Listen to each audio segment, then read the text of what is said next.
Hey everyone, I'm Richard Stern and I've helped many students achieve near perfect scores on the SAT and ACT. In fact, my students regularly score in the 95th to 99th percentile. So how is that? I'm going to share it with you. I've been working on SAT and ACT prep for over 10 years and have spent a lot of time analyzing the exam and perfecting this method of preparation, just like a branch of science. The first thing to understand is how the exam is scored. Most people generally think the more questions I get right, the higher my score. Well, that's only partially true. This is not like a typical exam in high school where you could be in a class where all students score well. The nature of the test is to rank you relative to the other people taking it. So to achieve a perfect score is not get all the questions right. Rather, it's get more questions right than the other students. So I can get 5 questions wrong and still get a perfect score, as long as everyone else got 6 or more wrong. You are essentially competing against your peers. The reason why this is important is that it gives colleges a picture of where you stand relative to your peers. So your score is where you rank out of the other applicants. So a 20 on the ACT and 1,000 on the SAT means you rank right in the middle. Half the people did better than you, half the people did worse. This is regardless of the difficulty of the exam. So now that you understand how the exam is scored, we need to understand what it will take to get you to the top. You are going to be up against the best of the best. These are people who work hard to get there. In my experience, high school does not adequately prepare you for dominating the exam. Being at the top of your class in high school, especially English and math, helps, but won't get you there. On the contrary, if you are an average student in high school, there's still an opportunity for you to do well on the SAT or ACT. In fact, most of my students that end up dominating the exam are just average students in high school. The test is so different from high school that these students just love it. They work hard and end up scoring well. While the students at the top of their class think they should naturally do well and initially don't put in as much effort. The exam is based on skill. It's no different than any sport, like playing tennis or playing golf. The first thing that you have to do is be motivated and want it. Think of it as a challenge. The challenge to dominate the exam, like the Rubik's Cube of today. You have to work hard if you want to score high.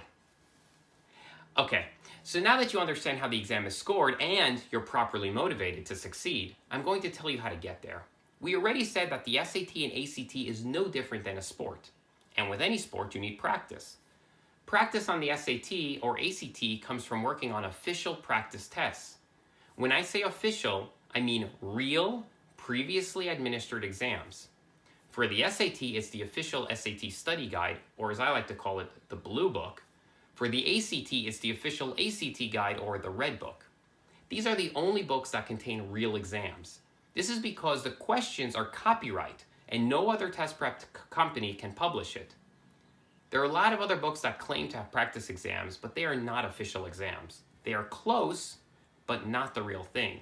It's like playing ping pong to practice for tennis. I want you to practice tennis by playing tennis. Practice golf by playing golf.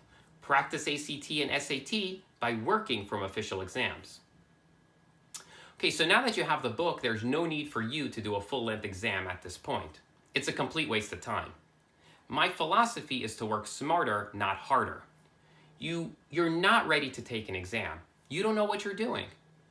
We want to work on problems at a time, then sections at a time, and only then an entire test. You need to crawl before you can walk, before you can run.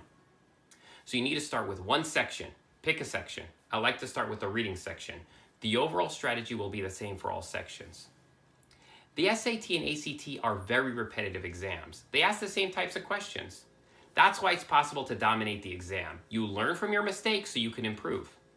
Most students don't learn from their mistakes. They get a question wrong, they say okay, and they move on. That's not good.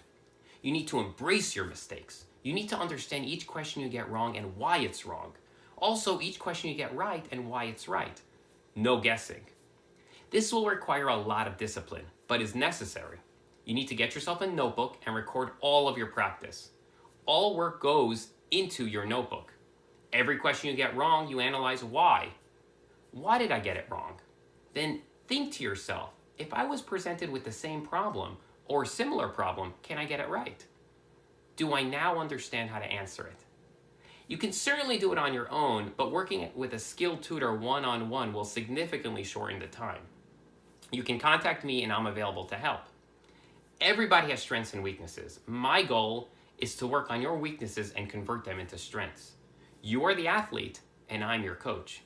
I will guide you on the techniques for each question, as well as help analyze your mistakes and get you on the path to success. When I started, I had nobody to help me. Now I'm able to help many students achieve success. Each section has its own nuances and fundamentals. In future videos, I'll go into each section. Understanding how to do well is not hard, perfecting it is. I can tell you how to play the game, but without practice, you won't improve. You will need to dedicate yourself to daily practice. I recommend an hour a night. Also, don't worry about which exam to take. They are both very similar. You just need to pick one and stick with it. You'll be able to be successful in any direction you choose. Don't waste your time that could be spent studying.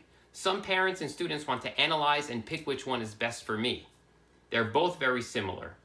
And the preparation is the same. Flip a coin if you want to. Just start working. So who's with me? If you have the motivation, if you want it, then let's start the journey. If you're not interested, that's okay. I just hope that you now understand a little bit more about the test and what it will take to be successful. If you have the perseverance, then you could do well. And I think on some level, colleges want to see this.